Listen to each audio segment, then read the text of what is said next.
Now, there's been a lot of examples of what people call a nanny state or political correctness that's unfortunately creeping its way into every form of society.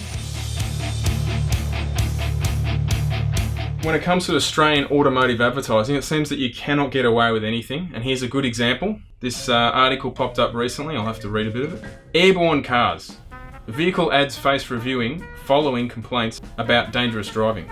The automotive industry has promised to review its advertising code following a request from the Deputy Prime Minister about complaints, such as the latest showing a 2019 Ford Ranger Raptor getting airborne, promoting reckless driving and speeding. The Ford Ranger ad shows the four-wheel drive flying through the air that one Australian car reviewer described as an epic show jump. It's like Dukes of Hazzard style. Yeah, Dukes of Hazzard. Hang on tight.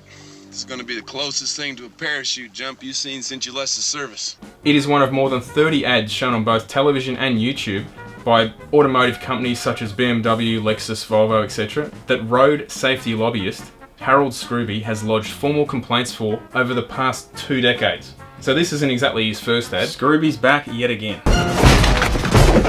Knock, knock. This is a perfect example of nanny state where you've got to find a solution for problems that don't exist. He is the chairman and CEO of, get this, the Pedestrian Council of Australia. Have you ever heard such nonsense? Pedestrian Council. Now Harold, if you don't know much about Harold, he was the person responsible for implementing the first 40km/h school zone in New South Wales. When the Ford Focus came out with the drift mode, obviously that was just... Why on earth do they want to put something like that on a car? Yay! Oh my god! Yay!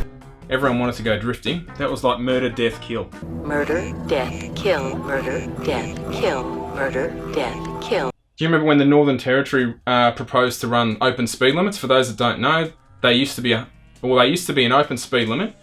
Then they went back to 130km/h and the road toll went up. Went up. So they actually went back to trial the open speed limit again, and this is what he said. This government will have blood on its hands. You are going to invite every hoon in Australia to come up there and test their cars on this road. At no point in your rambling, incoherent response were you even close to anything that could be considered a rational thought. Especially if you're outside of Australia, the Northern Territory is one end of the country. So for instance... It's a long drive.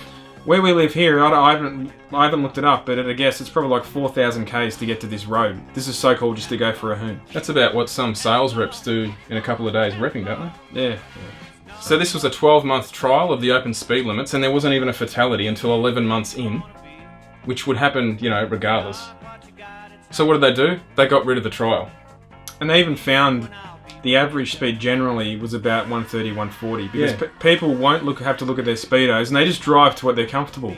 It doesn't mean everyone's doing 190, plus you're using a lot of fuel, obviously. It's not, it's pretty hard in your car. You're not going to sit on 180 k's in most cars. In desert country. Exactly. It's pretty hot up there. There's not exactly, if you break down, you're in a bit of trouble. So blood on their hands. Yeah.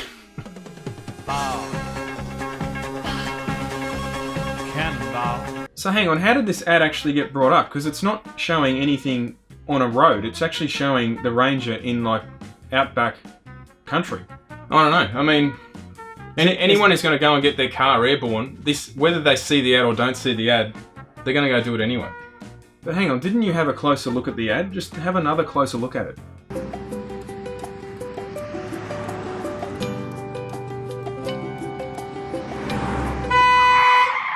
A spokesman for Ford came out and said the ad was filmed on private property with no pedestrians or animals in view and driven by a professional driver in a full race suit and a helmet, and the vehicle did not exceed 80km/h during filming.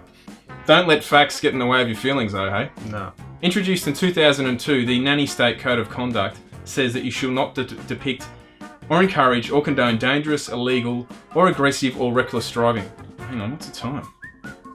Oh, jeez, I've got to go get my kids. I'll be back in a sec.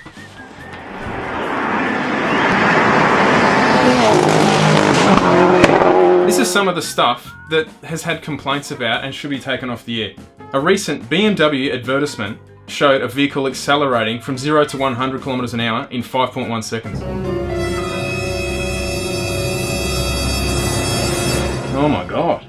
So what is happening is they're accelerating to the speed limit.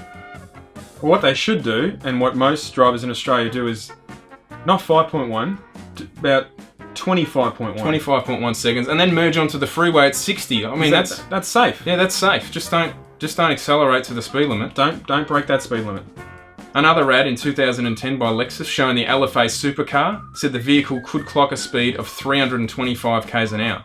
So basically, the complaint was dismissed. Because, I mean, when anyone who bought an LFA, the first thing they were going to do was go and do 325 k's an hour. These things are just ridiculous. Like, if you're going to drive like a dick on the road, you're going to drive like a dick. What's interesting too, they take the approach like, we're going to get this ad banned off television. But in today's media, television is only really one small part. I mean, who was even watching what television? ends up happening, these ads eventually, say if they do get banned by this Nanny state Australia, the advertising board, whatever it is, the ad will stay on YouTube anyway, and everyone sees it. And Ford, in this case Ford, or whoever the car manufacturer is, they get their exposure out of anyway. And if anything, people go and watch this ad now. I know, they will. He actually makes a point out of it. It's interesting too, I had a look at the YouTube channel of this pedestrian council. Yes, that is a real ad. We're not inserting one of our bench talk little snippets. That actually is an ad we have on TV screens here showing they shock you, and we have a lot of road trauma ads like that. So I know from overseas, some people have seen these ads and think they're real, and it's almost They do make a fair point.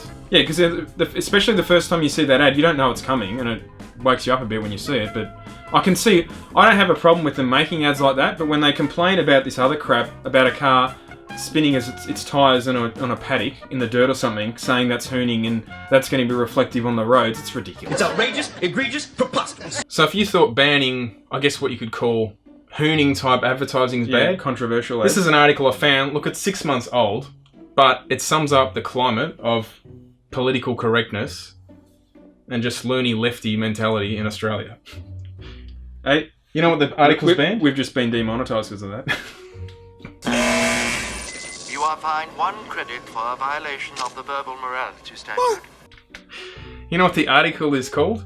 We banned cigarette ads, now we should ban car ads too. I'm not talking about car ads doing anything silly, I'm talking about car ads, anything. This article was published in the Sydney Morning Herald some 6 months ago, but I think it sums up the current climate of political correctness and nanny state mentality that mainstream media peddle day in and day out. Here's a quote from the article. Most parents would probably try to avoid exposing their children to secondhand cigarette smoke, but will readily drive their kids to school, exposing them to similar harmful fumes. Are they alright? Have they got like a hose from the exhaust piped into the cabin? Comparing cigarette smoke to cars, because how many fumes are inside the cabin? Yeah, but cars in a modern car. Cars actually have a positive function. They're a mode of transport. What positive thing comes out of smoking a cigarette? I don't know. So by banning auto ads, no one will buy cars, and there'll be less fatalities and less pollution. This person is an absolute genius. So we're going to go back to living like the army, shall we? Horse and cart. How are we going to get around if no one buys cars? Is that the end game plan? Yeah, but cars equal murder. Murder, death, kill. Obviously, there's fumes out of the exhaust, so that's bad for you. It's bad for the environment. There's fatalities, so we should ban car advertising. You know what also kills people? Obesity. It's been a long time since I've had a Whopper. So that means we should ban all food advertising. Any sort of food should be banned. Because, that leads to people's death. Don't worry about real issues like gambling or alcohol advertising, just ban car advertising. You know the sad thing is, I actually saw people agreeing with the author in the comments. They're probably Greens voters. But amongst all the idiotic comments of that article, I did see one comment that I thought summed it up perfectly. It's not cars that kill people, it's the people that drive them badly. The safety equipment we see in cars these days is 1000% better than what we had 20 years ago, correct? We are introducing hybrid and electric vehicles tenfolds in the next 10 years. Your argument is both stupid and redundant. Let's ban chocolate too.